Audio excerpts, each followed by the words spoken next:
Hi, my name is Karen. I'm an Australian Lyme patient, activist and researcher. The reason behind this video is to give a little bit of a background on Lyme disease and how Australia came to participate in the Worldwide Lyme Protest that will occur on May 10th and 11th of 2013. This is basically 28 countries around the world joining together to either have a protest event or awareness event to ask for recognition and treatment and just research to acknowledge that Lyme is being ignored worldwide. So first up, to explain a little about the Australian government's position, I'll explain a little bit about what Lyme disease is and a little bit about the bacteria responsible. So Lyme is basically a vector-borne disease because it's spread by the bite of ticks. Other insects are implicated and also in utero.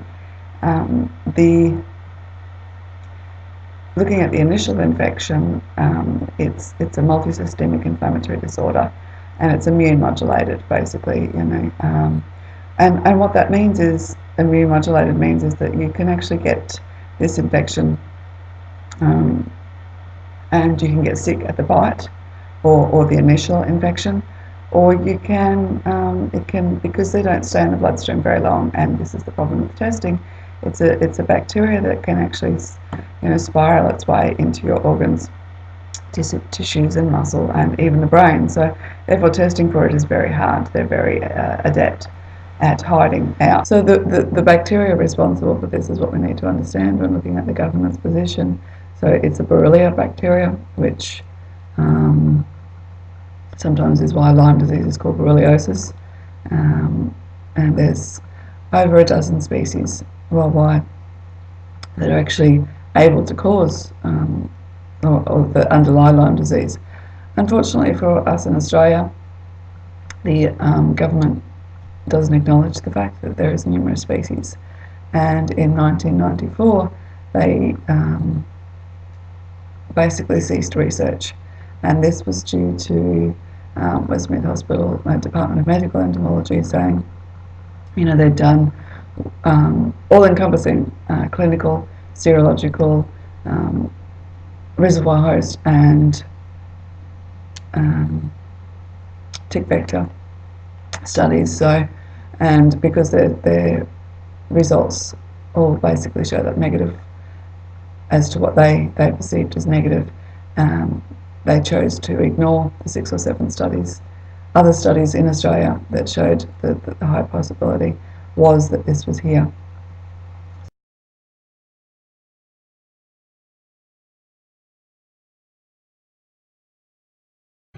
There's not a lot of evidence that Lyme disease is locally acquired in Australia.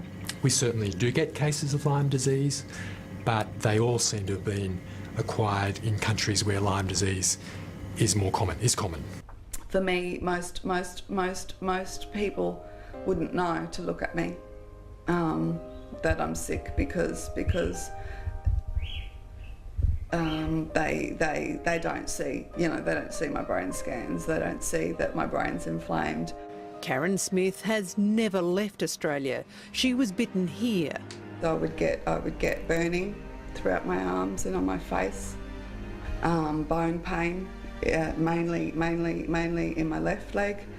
The mother of 3 lives just outside Mackay in North Queensland.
So I just wanted to look very briefly at all the different sections that Westmead Hospital looked at, which was, first up was the clinical and serological. With that, 1982 was the first suspected clinical case in Australia, and that was for Hunter Valley region. By 1984, there was more suspected cases in New South Wales, South and Central Coast, and by 1994 there was over 4,000 suspected clinical cases in Australia. The problem with the testing that Westmead Hospital did was, whilst they say that they tested only 74, or they tested negative as per international criteria, the international criteria they're following is they're following a two-tier test for an ELISA and then a Western blot. This is international criteria or standard criteria that CDC developed. The problem is that it's also known that it's species specific. So we're testing for the wrong species here in Australia. So they're looking at one species and telling Australians that they're testing negative, without advising them that there's over a dozen more species that they're failing to test for. Also, the Western blot criteria that they're going on in America for the B. burgdorferi strain, which is presumed to have more antibody responses, and so therefore you need 5 on the CDC criteria. There's a lot of problems with that. But in Europe, for the Guaranine and its fellow strains, which are known to show less of a response, only 1 or 2 bands is required as a positive. So we're ignoring half the literature in the world by just looking at something that's looking for one species of Borrelia. They do say that they did an encompassing reservoir host study. That encompassing reservoir host study looked at 17 animals and did ear punch biopsies, which is basically they take a punch of the animal's ear and they examine that for the ability to see if they can, detect any spirochetes. The problem with that being species of Borrelia underlying Lyme, such as Guaranine, which causes some, more of your neurological symptoms, isn't found in the skin of animals. It's found in organs in the brain. Hence the neurological species. Your ones that are in the skin is a different one. So 17 animals examined in the study. As well as this, the Department of Medical Entomology says that we have no reservoir hosts here in Australia that have been identified in the Northern Hemisphere as reservoir hosts. Just totally astounds me. To understand a little bit, reservoir host is actually the animal that the bacteria can live in. So basically a tick, if you're looking at the tick cycle, a tick will bite this small animal first.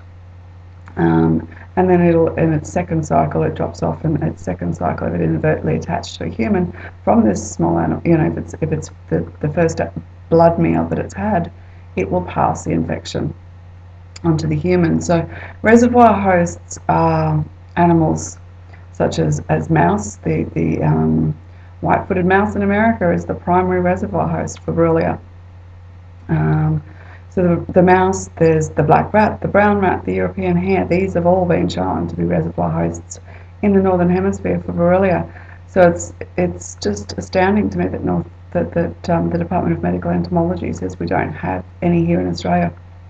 Not only do we have the mammal species, but also birds have been acknowledged for many, many years as being involved in Borrelia cycle, and European blackbirds, which were imported into Australia in the 1800s, foxes, sorry, just jumped to mammals there, but European blackbirds, turkeys, pheasants, quails, these are all known reservoir hosts, which means they carry the bacteria in their blood. So something that bites them and then bites a human can actually transfer, or potentially transfer, the infection. One thing that I do find when people are talking about Lyme, they say, oh, there's no deer, there can't possibly be Lyme disease. The difference being there's reservoir hosts and there's tick hosts. Now, deer are low level. It depends on the species too as to whether deer can carry Borrelia. They're more so a tick host when you see, and the big thing that they're associated with Lyme disease is that the tick that spreads Lyme in America is the deer tick. So the poor old deer have got this, well, we've got to see deer, which is just not the case, because reservoir hosts include your smaller animals.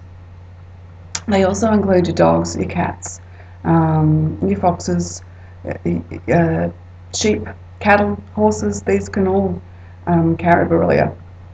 So depending on which tick in which country transmits it is dependent on which animal is going to be around. So the Australian government needs to acknowledge that we have very, very many reservoir hosts here in Australia. And in fact, one of these in 1962 in northwest Queensland was the long-haired rat, and this was found to carry a new species of Borrelia called Borrelia queensland in 1962.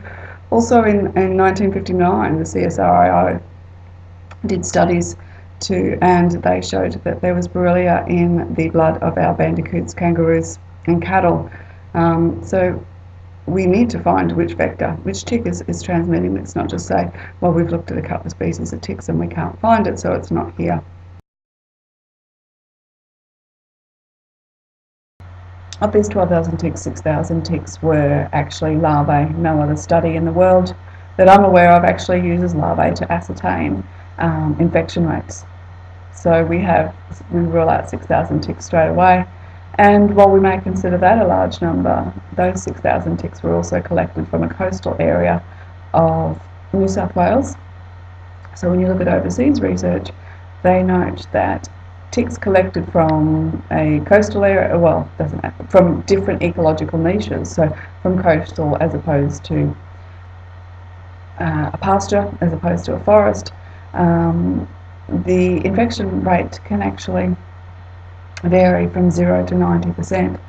So we've got a study that collected these ticks from 2,000 kilometres, coastal area, half of them were larvae, and they were unable to detect the American species. So the authors of the study themselves noted that there was problems or potential problems with the PCR examination of the ticks and not picking up Australian species or other species. They also said that they couldn't find the spirochetes or culture them. I'm not going to go into that. There's a lot of detail that I've had a look at the different methodologies that they've used up on my website. But the thing at this point in time is just to understand they cultured spirochete-like objects.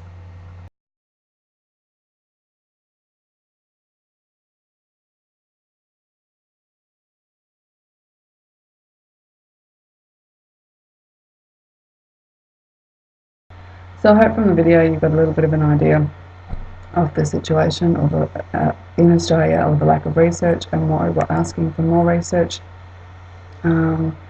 And as you can see from my original video with Today Tonight, I have improved. I've done this in segments because I still do have a few issues, but I'm 100% on what I was. There is a lot of Lyme patients that are still very, very sick, not able to leave their house. We are asking for your support to stand with us and say that the number of Lyme patients that are sick in Australia and the lack of research is simply not good enough. Not only will Lyme patients and their friends and family be raising awareness in Australia this May 10th and 11th, but around the world we will be standing together to say, united and worldwide, it is time to do more research, it is time to stop seeing so much suffering, it is time to recognise Lyme.